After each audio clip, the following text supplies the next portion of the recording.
Hello chickens, I hope everybody's had a lovely day. There are so many videos that I'd like to do. I've got a lot of ideas swirling around in my head and different responses I'd like to make to points people have made and so on. But I've only got limited time, and I really want to do a series, for want of a better word, as well, on pantheism and my various views and feelings about pantheism, which is, it's the core and the central philosophy of my path. I'd like to talk about pantheism and deity, pantheism and environmentalism, even the connection between the term pantheist and the term pagan would be quite a good thing to do. So these are things that these are ideas that have marinated over many years for me, and I've talked about them in my life one-to-one with people, but I'd like to put them out there on the channel as well. So I'm looking forward to doing that. And I did also want to talk about some reflections and contemplations and general feelings I have about the autumn equinox, because we're getting into the colder side of the year on this hemisphere, and I'm happy and very much looking forward to it because I am and always have been an autumn winter kind of girl. But I've just not got that kind of time, so over time the channel will fill up, but for now just one more subject I think for tonight that I wanted to talk about, and that was why I am solitary in my path, why I always have been, and why I probably always will be, although I never say never. But for me, solitary just seems to be where I fit and where I'm comfortable and where I'm happy. I understand why people want to get together to form covens or groups. And I also understand to probably a much greater extent why pagans obviously want to get together for moots and festivals and stuff like that. And I think the moots and festivals, the social side of it, is much more easy to understand for the average solitary pagan or witch. But I think the coven side of things, where you engage in joint practice and joint energy raising and make joint decisions about the way orthopraxy is going to formulate itself, and make joint decisions about structure and stuff like that, that for me is more difficult to understand. I totally appreciate it and I appreciate how it works, but for me personally it wouldn't be something that I would choose to enter into, and I do find it really interesting, and it's one of those things that's always seemed quite enigmatic to me. Like, I can't really grasp how it would be to raise energy and perform a magical working with other people, or to perform ritual with other people. I mean, obviously, as I said in my video about pagans going to church, I have, spent some of my childhood in Catholic churches, lighting candles and singing hymns. And of course, when I go and visit other cultures, I like to have a look at what they're doing, theologically speaking. And obviously, there are those cultural rituals we engage in as one, like lighting candles for the dead and things like that. But I think my own personal practice, anything that mirrored that even remotely, that I was engaged in as part of a group, would feel very strange for me and very alien, and kind of, I don't know if I'd be out of my depth, and I'm not sure how I would feel about it. But I understand why people do it, and I can appreciate that some people have this really, really strong pull towards finding other people that are on the same path or a similar path. And I do understand the theory as well that more energy can be raised and more good intention put out to manifest more completely if there are more people involved. Although I do have that feeling, obviously, when we all do rituals or perform magical workings during the 8 points of the pagan year, that we are in a way performing a joint working, that the energy we're raising in solitary situations is kind of forming into a group intention in a way, but it's more abstract, and I'll get into that another time. The first reason, and the main reason why I don't want to join a coven or a group of any kind that may engage in joint orthopraxy, is the very real compromise that would have to be made. Compromise is one thing that, when it comes to my spirituality, is kind of not on the agenda. I am very much my own person when it comes to my path. I'm my own person in terms of what I'm choosing to learn, in terms of what I'm rejecting and what I'm getting more deeply into, and I don't think that I would be able to be open enough to suggestions from other people on how practice should take place, and on what the intention should be, and on what the correspondences should be, and what we should be focusing on, and how it should all go. I'm not saying that I'm recalcitrant or belligerent or a jackass.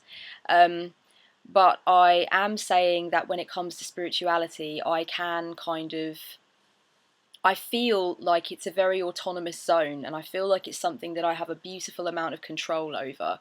And also, you know, I'm free falling and I'm not in control at all, and that's the point of it. But, you know, I'm in control over how I'm choosing the path and how I'm forging it and how I'm feeling about it and responding to it. So that idea of compromising on what's happening and why it's happening and how it should go and which way around the circle we should go, I'm not really sure I'd be up for that, and I think it might make me into somewhat of an unpleasant character if I was challenged on anything that I really felt passionately that I should dig my heels in over. So there's that to it, and I think also getting over and overcoming that feeling that it should be mine and that it should be personal and that it should kind of be something I do as a solitary. So basically what I'm saying is I'm instinctively solitary, and I think that would be very difficult to overcome, even if there was a part of me that felt like it would be nice to do it in a group, or, I mean, nice seems frivolous, but you know what I mean, that it would be better to do it in a group, or that it would fulfill me in some way. The other reason, the second reason that I've often thought about, and this is the one I've thought about most vividly and viscerally, is the emotional vulnerability that's involved. And I have had the privilege of speaking with people who've been part of covens and who have left covens, or who are currently running covens or part of covens or changing covens, whatever. And I've had the privilege of reading blog posts and forum posts on this subject many times, and I noticed that there's not really that many people who've been in that kind of environment that haven't been touched at some point by their sense of their own emotional vulnerability, because our spirituality, when we're serious about it, is incredibly important to us, and it's an incredibly potent force in our lives, and it's something that we want to protect and that we want to have respected, but also that we want to feel we're safe within. It's something that we have a right to enjoy, and yes, it can be dark and dangerous and difficult, and that is part of the path. If we don't embrace that, then we're not embracing the all of it. We're only choosing to accept the light side without accepting that it comes with those elements that we must struggle with or that we must feel uncomfortable with. I'm not sure where I was going with that. But we want to feel safe in it ultimately. That's what I'm saying. Even though it's dangerous and difficult for us emotionally and spiritually, we want to feel that we're safe on that path. We've chosen that path. It's not something we're being pushed into or harangued into or can't deal with.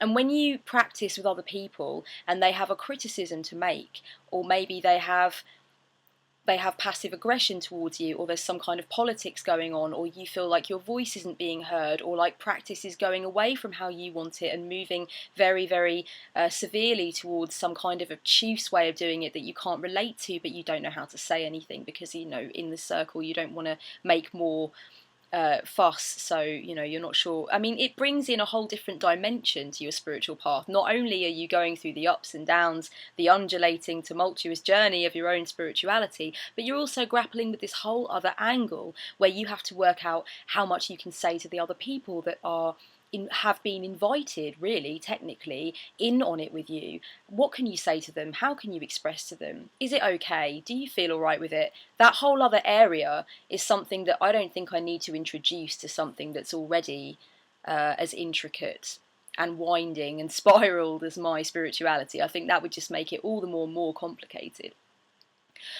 So there's that, and I think that it's very easy, even when you've got a really tough skin, and even when you feel really sure of yourself and really confident, it's easy to have those layers peeled back when it comes to your spirituality. It's easy for someone to say something that could potentially really hurt you or make you feel really alienated or really alone. And when you expose yourself to people like that, you must know that you really truly trust them, and you must know that your intentions are good and that you hold the heart of the witch dear in those situations. And it must be so hard to do that. And if it's ever gone completely in 100% right for a bunch of people, and I'm sure it has for many groups, and they're in a coven that is loving and accepting, and it all feels very rich and very nurturing, and it's wonderful, and you all trust the hell out of each other, then that is a beautiful thing, and I'm glad that's going on. But I'm not sure it happens that often. I'm not sure it does. And I think once you've exposed yourself and peeled that skin back and showed somebody who you are right down there, if they then turn around and use that against you, or criticise it, or try and belittle it, or try and in some way make you feel less because of it, then you must feel that you've made yourself vulnerable in a way that's almost irreversible. And of course, no amount of emotional hurt is irreversible. We can work through anything, you know, if we choose to be resilient and if we choose to feel that we have a right to move on and that we're going to invest ourselves in that. Whatever doesn't kill you makes you stronger, or however you want to say it. But I think the hurt you must feel from spiritual attack or from someone attacking your spirituality must run very deep, and I'm not prepared to put myself up for that. I'm just not. And I wouldn't say that I'm ruled by fear in that manner, because as I said, I'm naturally solitary. But if I had any remote inkling that that might be what I wanted to do, go and be part of a spiritual group, that would be one thing that would really hold me back. The vulnerability that's innate in group activity. Hierarchy and drama as well. I think that's probably another big reason why I would be very tentative and have a lot of trepidation. Hierarchy is something that I know that a lot of covens that don't really distinguish themselves as one path or another, but it's kind of an accepting, everybody come in, and if you're polytheist and I'm pantheist and you're atheist but you're also still a witch, that's cool. There's a lot of groups like that around, and maybe hierarchy isn't such a prerequisite in those groups, but I know that in most covens and in most spiritual groups, obviously there are some people who are vying to be clergy. I don't know if that's how you say it, but vying to be a high priestess or some kind of teacher or some kind of sage, or to help novices through it or whatever. And I think that's really beautiful. If it's done with pure intention, then it's a very good thing. And if you feel that you've learned enough to be able to impart that knowledge on to the next group of people that join, then I think that's beautiful. But I think there's also a lot of politics that can go on if it's not done correctly, or if people are vying for the same kind of positions, or if people aren't really sure, you know, whether or not they feel comfortable when the balance is kind of running amok by people being given certain titles or certain responsibilities, or having certain knowledge shared with them that's not being shared with other people. That very real mundane feeling of being subjected to hierarchy and dominance and your place and knowing your place and who's rising up, who's getting promoted and who's not, and why not. That kind of thing I don't like the idea of. And I suppose that feeds into the drama aspect, basically, which just ties back into what I was saying about how I think my spirituality is dramatic enough just with me going through it, without the added drama of people being unhappy with each other and perhaps not being able to voice it, so maybe going to one other person in the coven and voicing it, which then turns into a little bit of a secretive thing, which is negative, and then acting like that negativity doesn't exist. And it's just, I don't know, the danger of passive aggression and the danger of emotional danger, I suppose, is why I think it's a bit of a minefield. And I'm becoming more interested now in reading about coven experiences and things like that, and I'm sure I will continue to do so. But those are my reasons why I think that it would probably be best for me always to keep myself to myself in that way. And pagan community and witchcraft community, bring it on. My heart is completely open to it. But being in a coven is something else, and I don't think that really needs to be explained. I think anyone watching this has enough common sense to know what I'm talking about. And that something else is where I would draw the line.